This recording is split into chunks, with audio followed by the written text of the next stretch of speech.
समिति के 6वें स्थापना दिवस पर उपस्थित मेरे सभी मोहतरम बुजुर्गों, दोस्तों और नौजवान साथी, आज इस डाइस पर उपस्थित भाई हमारे पूर्व प्रमुख जिला पंचायत सदस्य शेर सिंह राणा जी, डॉक्टर फारूक साहब, आमिर प्रधान जी, मुरसलीन प्रधान जी, मास्टर मोहब्बत साहब, मास्टर अंसार साहब और मास्टर दिलशाद साहब चले गए हैं, वो भी यहाँ उन्होंने अपनी बात रखी। हमारे जो संचालक हैं मास्टर फुरकान साहब, मास्टर डॉक्टर आसिफ साहब और सभी जो युवा जन सेवा समिति के पदाधिकारी हैं, सदस्य हैं, आज 6वें स्थापना दिवस पर आपको बहुत बहुत मुबारकबाद। मुझसे पूर्व वक्ताओं ने आपको सारी बात से अवगत कराया, उन्होंने अपने अपने तासुरात, अपनी अपनी बात आपके सामने रखी।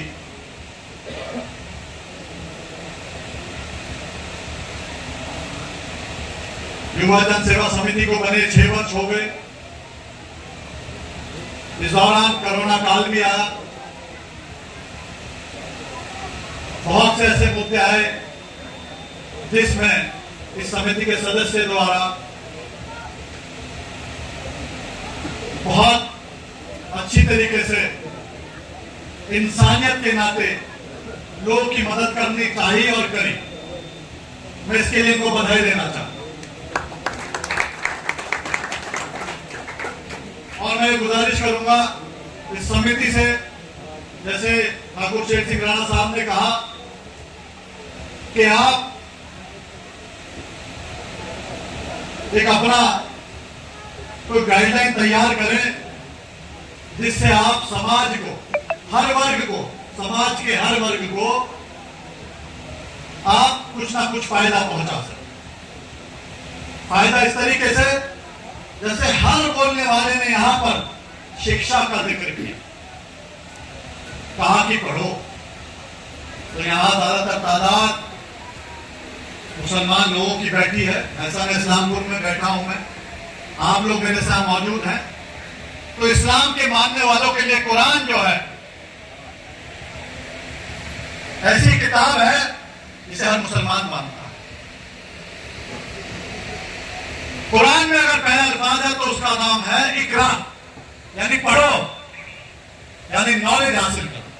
जो हमारा दीन ये कह रहा है कि पढ़ो, तो शिक्षा के तौर पर मैं चाहता हूं जन युवा सेवा समिति को इस ओर बहुत अच्छा काम करना चाहिए।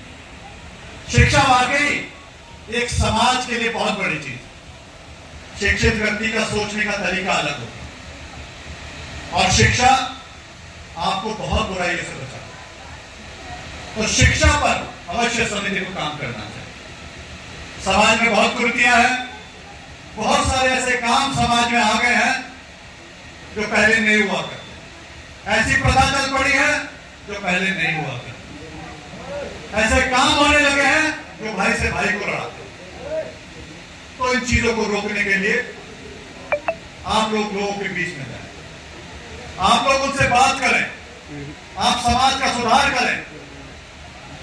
और समाज सुधार में सबसे बड़ी चीज होती है समन्वय बनाना, एक दूसरे का साथ बढ़ाना। तो आप लोग के बीच जाए और समन्वय बनना।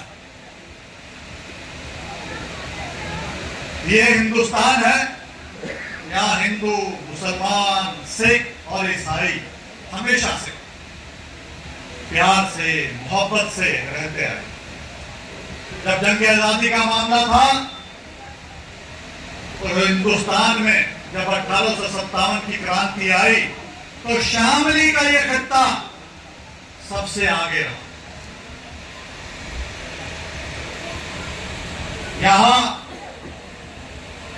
हाफिज जामिन शहीद साहब जैसी हस्ती हुई तो चौधरी मोहर सिंह आदमी भी हुई। तो चौधरी मोहर सिंह थे और मियां जी नूर मोहम्मद जिंदानी थे, हाफिज जामिन शहीद थे। तो इस खित्ते ने, शामली जिले ने हमेशा से जंग आजादी रही हो, बाद का वक्त रहा हो, हिंदू मुसलमान एकता की मिसाल हमेशा बनाएगा। तो इस मिसाल को भी आप लोग कायम रखें और इस जनपद का जो इतिहास है हिंदू मुसलमान एकता का, आप उसके बारे में भी लोगों को प्रचार करते रहें ताकि भाईचारा आपस में बना। साथियों, वर्तमान प्रधान जी हैं, कामिल प्रधान जी अच्छा काम कर रहे हैं। मुस्लिम प्रधान जी ने, इंग्लिश प्रधान, जो भी प्रधान है अच्छा काम किया। और वाकई मैं इस मंच से कहना चाहता हूं, जिला पंचायत सदस्य रहे आपके गांव से, अब्दुल रजाक साहब की पुत्र वधू थी, उन्होंने आपके गांव के लिए, इस क्षेत्र के लिए, आपके मुस्तकबिल के लिए, आपके बच्चों के मुस्तकबिल के लिए जमीन खरीदी और उसको दान किया।